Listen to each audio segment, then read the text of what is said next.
Saya tidak akan bosan-bosan sampai sowan Allah. Bahkan andaikan saya masuk surga dengan faham ini, saya milih faham ini. Karena faham ini itu menguntungkan agama, li'ilai kalimah kita. Sementara masuk surga itu habin nafsi. Banyak ulama mengatakan, kenapa anda ingin mati? Padahal anda mati masuk surga. Katanya, saya takut kehilangan momen sujud. Karena sujud adalah hak Allah, sementara surga itu hakun nafsi. Keinginan saya. Tentu saya mendahulukan hak Allah ala hakin nafsi. Itu makam-makam yang... Dan itu nggak bisa... Kamu copy paste, orang yang pada kelasnya akan merasakan seperti itu. Dan kamu tidak perlu minat, malah paham. Jadi sudah dengar saja, apa? Dengar saja. Begini misalnya, saya berkali-kali bilang, kenapa ulama dulu, saya ini kan di Sarang juga ngajar tauhid. Dulu saya ngajar kubrul yakinnya di beberapa madrasah, termasuk di Sidogiri saya juga ngajar tauhid. Di sini saya ngajar tafsir, tapi yang saya titikkan juga tauhid. Begini, saya hidup di dunia ini terutama saya memang ingin menerangkan tauhid sebagaimana Allah menerangkan. Begini, Jubair bin Mut'im, saya tidak bosan-bosan cerita ini. Jubair bin Mut'im itu termasuk dahiyatul Arab, cerdas-cerdasnya orang Arab. Dia ditunjuk sebagai negosiator untuk membebaskan Asra Badrin, tawanan perang Badar yang kalah dan ditawan Rasulullah dan para sahabat. Kemudian harus ditebus dengan uang. Oke, disepakati. Terus singkat cerita Jubair bin Mut'im itu datang ke Madinah. Dulu karena tidak ada hotel, tidak ada penginapan, ya memang nginepnya orang musyrik itu di masjid. Ya sehingga itu lazim saja. Kamu tidak usah jadi liberal kemudian bilang musyrik boleh di masjid, tidak perlu seperti itu. Kamu juga tidak perlu goblok mengatakan nggak ada ceritanya orang musyrik nginep di masjid karena ya ada tarikhnya seperti itu. Jadi tidak perlu goblok, ya nggak perlu liberal. Paham ya? Kalau kamu bilang wah, orang musyrik boleh nginep di masjid, kamu liberal. Padahal konteksnya dulu memang nggak ada hotel. Tapi kamu bilang nggak sama sekali juga goblok karena sejarahnya pernah ada. Milih di goblok atau liberal? Apa milih jelas? Nggak milih aja ngaco. 01 apa 02 apa 00? Milih mana?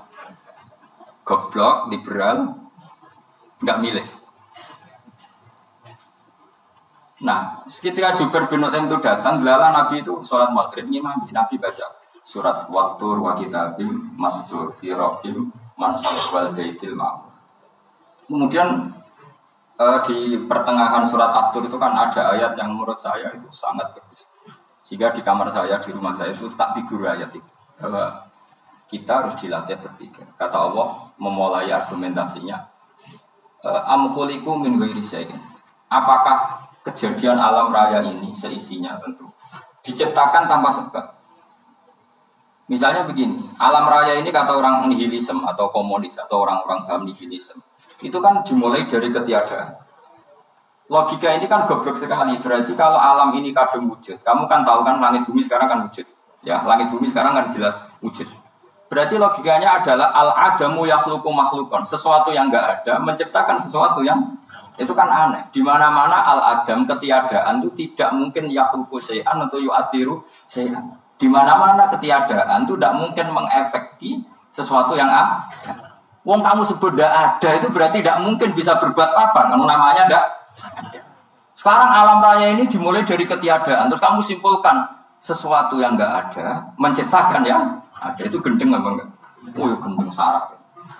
Orang usah dipatahin yang gendeng, sebenarnya mau mati deh. Jadi makanya Quran menanyakan mereka, am khuliqu min ghairi syai'. Apa alam yang kadung wujud ini kemudian disebabkan oleh sesuatu yang tidak ada? Lalu kalau sesuatu yang ada pasti diwujudkan oleh yang ada. Nah, karena yang ada ini pencipta harus berstatus super. Nah, super ini oleh ulama disebut wajibil wujud. Maka Allah bersifat super, wujud yang paling prima, yang kausa prima. Karena pencipta tentu kelasnya harus di atas yang diciptakan. Makanya disebut ulama dulu menyebut Allah itu apa? Wajibil wujud. Karena pencipta tentu lebih dahulu, maka harus disifati awal atau qadim. Awal atau qadim. Kayak apa Allah mendidik kita? Am khuliqu min ghairi syai'in. Terus Allah bilang gini, ya gak apa-apa, yang menciptakan gak saya, gak apa-apa kata Allah. Tapi amhumul khaliqun, kamu saja yang menciptakan, gak apa-apa. Tapi syaratnya kalian juga harus merasa pernah ikut menciptakan langit bumi. Am khalaqus samawati wal ardh. Jadi, enggak apa-apa kamu merasa Tuhan, enggak apa-apa. Yang penting kamu merasa ikut nembok langit, ikut ngecor apa? Langit. Ya pokoknya ikut bikin. Terus kata Allah bala yukinun, kamu tak suruh merasa menciptakan langit bumi, kamu juga enggak merasa iya. Memang ya mereka merasa enggak kan. Akhirnya Jubair bin Mut'im saking enggak kuatnya. Am khalaqus samawati wal ardi bal la yuqinun amin dahum khuzuk. Sama Allah dibombardir seperti itu. Dia datangi Rasulullah, ya Muhammad, logika itu tidak meninggalkan akal saya. Matarot tali aktina syai'an. Akal saya habis Muhammad. Saya iman saja. Saya tidak cukup punya logika untuk melawan argumentasi ayat yang kamu baca. Saya iman saja. Terus iman. Makanya kalau ada logika nihilisme bahwa sebelum alam ini adalah ketiadaan, lalu pertanyaannya bagaimana mungkin ketiadaan menciptakan yang ada? Di mana-mana ketiadaan itu la yu'atsiru syai'an wa la yakhluqu syai'an. Jenenge wae tiada. Tiada itu ya enggak ada fungsinya, ya enggak ada efeknya, enggak ada prestasinya. Ya pokoknya namanya enggak ada ya enggak ada. Nah, ini penting saya utarakan. Terus di sini Allah mengulang lagi, enggak apa-apa yang lainnya kamu katakan Tuhan jadi mitra saya enggak apa-apa. Tapi tolong kata Allah, aruni madza khalaqu minal ardi. Tunjukkan ke kami prestasi dia ikut bikin bumi. Kita tahu misalnya Yesus, Isa lahir di bumi. Bumi sama Yesus dulu mana? Dulu bumi, dia lahirnya di bumi. Lalu dia melata di bumi, jalan-jalan. Kemudian dia mengatakan ini bumi Tuhannya saya. Jadi bumi kok enak, bisa aku sih. Tua aku sih, bodoh-bodoh pangeran aku dong. Lebih apa? Tua. Jadi Allah itu gampang sekali. Nah sekarang orang iman itu kuat itu semua. Makanya ada wali lagi. Iman itu Allah taklid, jaluk aneh-aneh. Bojo ayu sugih jaga. Bila Allah secara hujah aja nggak pernah sudah minta. Makanya kita ini hidup di zaman saraf masalah. Lu belum jaluk pengiran agak kuisen. Coba kamu bela Tuhan tuh pernah bela apa? Bela Tuhan tuh gampang dengan argumentasi al-hujjah yang supaya agama ini tamkin fil arad, benar-benar mapan dalam logika. Yaitu tadi di mana-mana yang namanya sebab itu amrun wujudiyun, di mana-mana sebab itu sesuatunya harus wujud. Paling tidak kita sudah menolak nihilisme. Nihilisme. Nah wujud karena wujud awal harus berstatus prima. Nah, prima itu dalam bahasa ulama disebut wajibil wujud. Makanya ulama dulu ngelatih kita itu pertama Allah itu siapa? Zat sing wajibil wujud. Itu satu filosofi yang luar biasa. Kemudian setelah itu ada setan-setan kecil yang nganggur, yang iseng. Nah itu nggak usah kamu perhatikan. Tinggal delok TV, ngopi, terus tinggal nyatek lada. Enggak setan pingsan dim, sokor-sokor stres dim. Dugaan saya setan saya itu pingsan, kurang gizi. Karena memang setelah itu setan menggoda gini. Lalu sebelum Allah jangan-jangan ada wujud yang lain. Lalu Allah sendiri awal mulanya gimana? Kata Nabi, jika ada pertanyaan seperti itu kamu harus berhenti. Tinggal delok TV atau tinggal ngundang jendok dangdutan. Ya kalau kepeksa apa-apa, kelasem lah. Saya tidak menghalalkan, tapi kan sudah kamu lakukan. Karena itu lebih baik ketimbang pertanyaan filsafat. Banyak orang yang dulu sholat, ketika sekolah filsafat tidak sholat. Alasnya sampai menemukan jati diri itu Tuhan. Dan itu bahaya sekali, karena Nabi berkali-kali bilang, kamu jangan mikir tentang Allah, pasti rusak. Orang kok mungkin rusak, tapi Nabi pasti rusak. Nah cara menghentikan gimana? Karena setan ini makhluk, akal-akalannya gampang. Tadi tak warai, ini saya sebagai ulama, atau sebagai manusia, atau sebagai orang awam, atau sebagai siapa saja. Kadang ada pertanyaan seperti itu. Tak tinggal andelin dharma, kan pusing setan. Ini kan ngantai ini. Wah, ngantai ini, bar lo andelin dharma. Bariku aku lesu mangan mie. Bar mangan mie waret tuh. Kan dia ngantai ini terus. Mau bikin was-was lagi. Ternyata saya sibuk kan nggak bisa masuk deh. Bangun tidur aku selali pertanyaan tadi. Dintani. Nah, dia masuk lagi aku sibuk ngajak anak jalan-jalan. Jadi saya kalau jalan-jalan di pasar itu entah ini santai wae. Itu memang resep dari Rasulullah. Jangan sampai orang terjebak filsafat yang sampai menanyakan eksistensi Tuhan.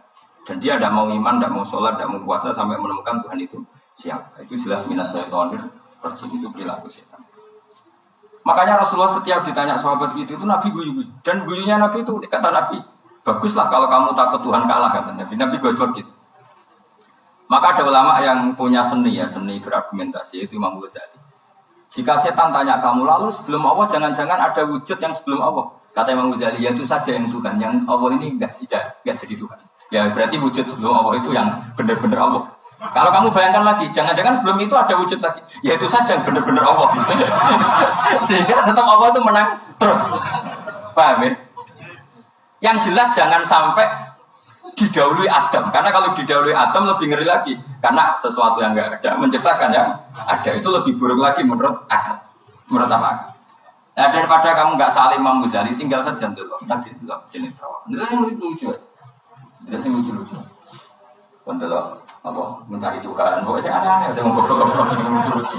Saya perane wong apa? Saya sering diproses saya. Gus Salim jenengan kok sering dulu sini terus. Ono dialog wong goblok-goblok.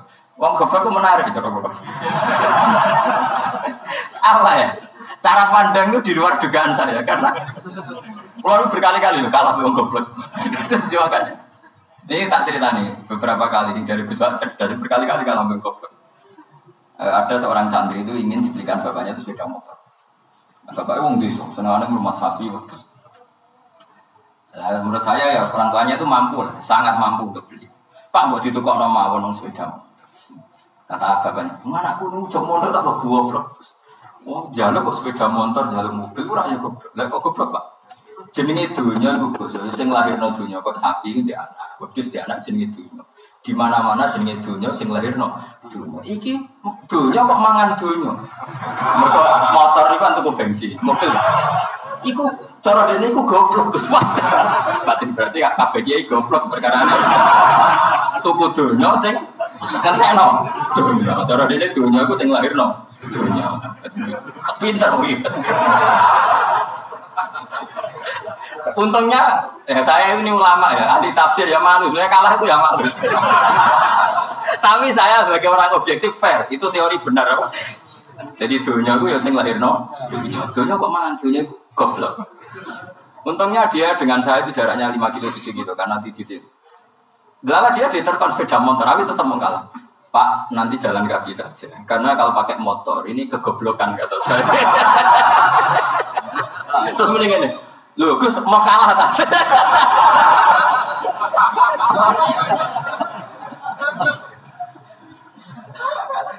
Singkat cerita dia bersikeras, nggak mau beliin sepeda motor anaknya karena di mana-mana dunia Gus yang lahir no, nggak boleh dunia kok makan. Ini satu kegoblokan yang agak ilmiah tadi. Nah, Imam Asy'ari juga mengalami hal yang sama. Imam Asy'ari itu punya, kita kalau ahli sunnah kan 2 partai. Ya, dalam ahli sunnah itu hanya ada 2 partai juga. Kalau nggak Asy'ari ya Maturidi. Ya, dan sama-sama alim. Ya kalau terpaut ya paling 5%, 7%. Kealimannya Asy'ari dan Maturidi. Imam Asy'ari itu bikin logika yang jelimet seperti saya sekarang ini, logikanya jelimet, tapi permanen. Jadi yang saya ajarkan tadi itu logika yang jelimet tapi apa? Permanen. Karena tadi alam raya ini kadung wujud. Kalau kadung wujud, pasti pewujudnya yang menciptakan wujud pasti adalah kewujudan. Karena al-adam la yu'athiru syai'an. Di mana-mana kenihilan tidak yu'athiru syai'an. Ya sepakat ya, gampang kan? Tentu wujud ini prima disebut wajibin wujud. Lalu Imam Asy'ari itu bersikeras kalau imanul muqallid itu tidak diterima. Sebanyak keberatan ulama, tapi Nabi nyatanya yaktafi di imanil a'rab al-khalina anin nadur. Nabi nyatanya mencukupkan imannya orang-orang Bedui yang mereka itu kayaknya tidak bisa mikir. Ya, Nabi yaktafi di imanil a'rab itu wong desa al-khalina anin nadur yang mereka itu tidak bisa apa? Singkat cerita Imam Asy'ari survei. Coba ayo kita tanya orang-orang kampung. Ternyata kegoblokan orang kampung itu ya ilmiah, masyhur. Imam Asy'ari saja harus belajar dari orang awam, orang goblok-goblok. Kita kok ingin ya Badawi bima araf tarobak. Kowe kok iman be Allah itu bima araf tarobak. Lalu kamu tahu Tuhan kamu atas nama apa? Dengan logika apa? Jawabnya enak ya. Al-ba'ratu tadullu 'alal ba'ir wa asarul aqdam yadullu 'alal masir. Anggere ana tletong ya ana ontane. Anggere ana bekas delamaane wong ya ana sing barli. Wah. Jadi misalnya ada bekas teracak anjing, berarti anjing habis liwat. Ada bekas apa ular, berarti ular harus liwat. Bekas tercak manusia, berarti manusia habis liwat. La wa hadzal alam asarun min asari qudratillah. Alam iki bekas, mesti ono sing enggak. Jadi Mas Ari pinter juga, mesti logikanya gak jelimet. Mergo ana tletong, ana sapine. Ana teracake wong, berarti ono sing bar liwat. Dene ngomong gampang wa asarul aqdam ya dulu alam masir. Nah, terus Imam Asy'ari habis itu ngendikan, ya sudahlah dengan logika apa saja. Meskipun karena zoli hadal arabi sebagaimana cara berpikir Bedui ini, sementing ada ada. Ya natur apa saja. Misalnya orang ahli matematika mungkin bilang angka dimulai dari 1. 0 itu akal-akalane Khawarizm. Maka dia ini kebingungan nulis 10. Tapi tetap angka itu dimulai dari 1. Kalau misalnya 1 untuk mecah kesulitan ya harus dimulai 0,1. Tidak bisa 0 tok. Jadi 0 dulu itu untuk mematahkan kalau jumlah itu tidak sampai 1. Tapi faktanya jumlah itu kan pasti 1 karena dimulai dari wajibin wujud. Khawarizm itu ya pintar matematika. Saya juga punya ilmu hisabnya Khawarizm. Itu kan dia karena kebingungan angka pecah. Misalnya 1 udah sampai 2, mau harus dulu 1,5. Paham ya? Nah, lalu kalau sebelum 1 tetap dia harus 0,5. Lalu hakikat 0,5 itu kan bagian dari wujud apa bagian dari adam? Tetap bagian dari wujud. Jadi 0,5 itu kan khayal kuliah. Tawari ya. Mungkin saya ada ahli matematika ala wong kampus, tapi saya tahu Kang, ala Islam itu lebih gampang. Misalnya gini, sesuatu itu kadang kamu putuskan itu satuannya 1. Tentu ketika separuh kamu katakan baru separuh. Tapi sebetulnya ketika satuan itu kamu katakan 10, yang separuh itu sudah 5. Itu kan terserah yang bagi, no? Terserah yang bagi. Ya, misalnya 1 juta, 5-nya artinya apa? 500 ribu. Sekarang kalau 100 ribu, 5-nya jadi berapa? 50. Kalau 1,5 jadi. Nah itu kan terserah satuannya apa? Tapi tetap dari 0,5 itu tetap menunjuk sesuatu yang wujud. Yaitu 5-nya sebetulnya apa? 5 yang separuh tadi. Paham sih kalau maksud? Tetap nggak bisa sesuatu dimulai dari apa? 0. Nah, makanya kata Abdul Hamid Khan kalau dalam mendidik tauhid itu gampang saja tadi. Alam raya ini kadung maujud. Kalau kadung maujud pasti disebabkan oleh sesuatu yang wujud. Karena wujud pencipta harus berstatus prima. Nah, prima ini atau premium ini kita sifati wajibil wujud. Atau kamu katakan apalah kausa prima atau musabbibul asbab. Nah, kelirunya kita dalam berislam itu, kritiknya para ulama. Kita ini nyebut Allah dulu baru menceritakan status Allah. Kalau zaman Nabi itu dibalik. Status wajibil wujud itu kita terangkan dulu, baru yang oleh Islam itu namanya Allah. Paham ya? Kan beda, misalnya gini logikanya gini, kamu ketemu orang ateis, saya ulang lagi, kamu ketemu orang ateis, terus kamu ditanya, lalu alam ini yang menciptakan siapa? Allah Jalla Jalla. Mesti kan tanya, man huwa Allah itu siapa? Kalau dulu Islam mengajarkan nggak gitu. Surat pertama turun apa coba? Iqra. Iqra itu nggak nyebut kata Allah. Iqra bismi rabbika. Rabbika itu siapa? Alladzi khalaq. Sebutlah nama Tuhan. Yang berhak menyandang Tuhan adalah zat yang pencipta. Itu tidak ada kata Allah. Di surat Mudatsir, surat kedua. Ya ayyuhal mudatsir qum fa'anzir wa rabbaka fakabbir. Bukan Allah fakabbir, wa rabbaka fakabbir. Sehingga cara berpikir gini dibalik. Sebutlah Tuhan kamu. Tuhan itu siapa? Yang berstatus Tuhan adalah zat yang berstatus pencipta. Nah, lalu pencipta ini oleh Islam dinamai Allah. Kalau orang ateis kamu langsung bilang Allah, man huwa Allah. Jadi pertanyaannya Allah itu siapa? Lalu kamu jelaskan Allah adalah pencipta. Allah adalah wajibil wujud. Tentu lebih gampang kamu terangkan. Makanya Al-Quran menerangkan amkhuliku min ghairi syai'in. Maknanya saya di sini maknanya ya Allah. Apa? Oh, apakah mereka diciptakan tanpa pencipta? Tentu setelah Islam tahu itu namanya siapa? Paham ya? Kalau balik di mana? Jadi sebetulnya Quran itu ngajari kita itu ilmu mantek yang luar biasa. Misalnya, ya Yuhanna su'budu siapa? Rabbakumul ladzi khalaq walladzina min qablikum. Sembahlah Tuhan. Tuhan itu siapa? Pencipta kamu dan pencipta orang-orang sebelum kamu. Lalu Tuhan ini oleh Islam dinamai.